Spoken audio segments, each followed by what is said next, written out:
মাঝে মাঝে তবু পৃথিবী ঘুরে দেখার আগে ঘুরে দেখতে চাই বাংলার অলিগলি, প্রতিটা রাজপথ। পরিচিত হতে চাই বাংলার সমস্ত জেলার বিভিন্ন সংস্কৃতির সাথে। জানতে চাই আরও একটু নিবিড়ভাবে আমার বাংলাকে, আমাদের বাংলাকে। আমি একটা উদ্দেশ্য নিয়ে এ কাজে নেমেছি। আমার চোখ দিয়ে আপনাদের সামনে তুলে ধরতে চাই বাংলার গৌরবান্বিত ঐতিহ্যকে। এটা শুধুমাত্র পশ্চিমবঙ্গের ট্যুরিস্ট প্লেসের গল্প নয়, এ মানুষের গল্প, বাংলার মাধুর্যের গল্প।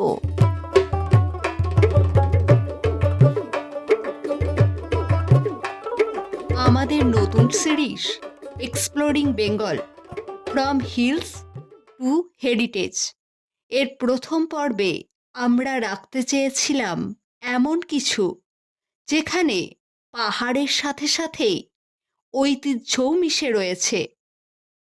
আর রবীন্দ্রনাথের থেকে বড় ঐতিহ্য আমাদের বাঙালিদের কাছে কি হতে পারে?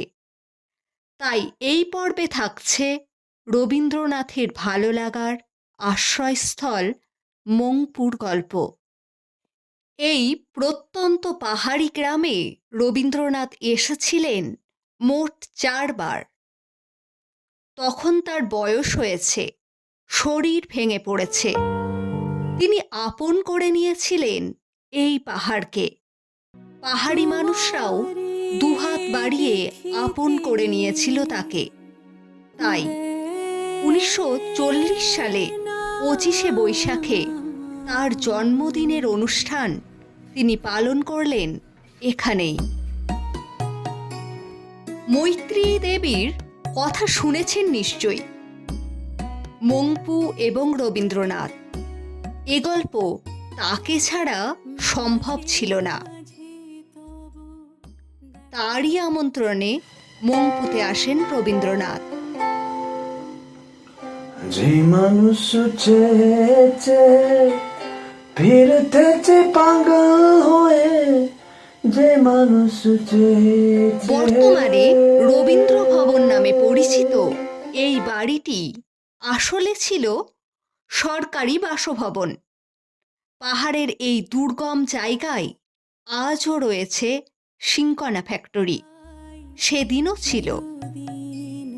এখানেই প্রধান রসায়নবিদ হিসাবে কাজ করতেন মৈত্রী দেবীর স্বামী ডক্টর মনমোহন সেন। এত লোক তার এক ঝলক দেখতে চায়, এত লোক তার সাক্ষাৎ পেতে চায়। তবুও এই দুর্গম পাহাড়ে অসুস্থ শরীর নিয়েও এসেছেন রবীন্দ্রনাথ। থেকেছেন দীর্ঘ সময়। সে কথাকে মৈত্রী দেবীও নিজেই নিজের সৌভাগ্য বলেছেন বারংবার। দেখেছি রূপসাগরে মনের মানুষ কাঁচা সোনা। এই চেয়ারে বসেই লেখালেখি করতেন রবীন্দ্রনাথ।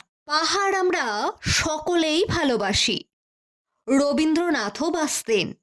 তাই খ্যাতি জনপ্রিয়তাকে দূরে সরিয়ে রেখে শুধু পাহাড়ি বিশুদ্ধতার টানে মংপুতে থেকেছেন তিনি। লিখেছেন প্রায় 12টি কবিতা। তার হাতে লেখা অসংখ্য কাটাকাটি করা কাগজ, কবিতা, ছবি সমস্তই মৈত্রেয়ী দেবী তুলে রেখেছিলেন সযত্নে। এই বাড়ি রবীন্দ্র মিউজিয়াম হয়েছে তারই জন্য।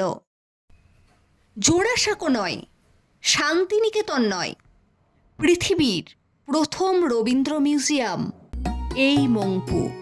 সেই যে ছাতিম গাছ, যার নিচে একদিন শান্তিনিকেতন শুরু করেছিলেন রবীন্দ্রনাথ, যার নাম দিয়েছিলেন সপ্তপর্ণী গাছ, মানে 7টি পাতা যার। সেই গাছ আশ্চর্যজনকভাবে ছিল মংপুতে। আবার আসবো বলে সব জামা কাপড় রেখে গিয়েছিলেন তিনি। আশা হয়নি আর।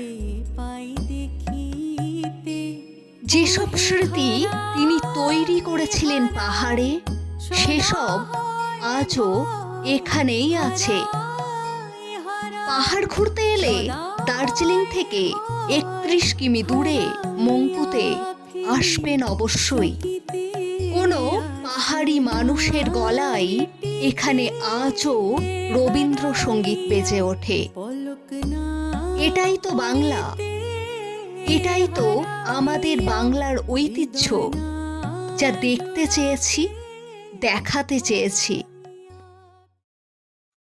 ধন্যবাদ জ্ঞাপনের লিস্টটা অনেক বড়। ধন্যবাদ সেই পাহাড়ি দাদাকে যার গলায় রবীন্দ্রসঙ্গীত শুনে মুগ্ধ হয়ে গিয়েছিলাম। এই সঙ্গীতও আমাদের অনুরোধে তিনিই পাঠিয়েছেন মংপু থেকে। ধন্যবাদ আমাদের ড্রাইভার দাদাকে, যিনি সাহায্য না করলে আমরা সময় মতো মংপুতে পৌঁছাতে পারতাম না। ধন্যবাদ সেই প্রিয় বন্ধুকে যার কাছে আমি প্রথম শুনি মংপুর কথা। ধন্যবাদ আপনাদের সকলকেও এতক্ষণ সঙ্গে থাকার জন্য। কেমন লাগলো অবশ্যই জানাবেন। এক্সপ্লোরিং বেঙ্গলে কোন কোন জায়গা আমি রাখতে পারি তার পরামর্শ অবশ্যই দেবেন। ভিডিওটি পছন্দ হলে চ্যানেলটি সাবস্ক্রাইব করবেন। ভালো থাকবেন। দেখা হচ্ছে পরের পর্বে। ধন্যবাদ। এখন এদিক করছে হেভি ব্যাপার।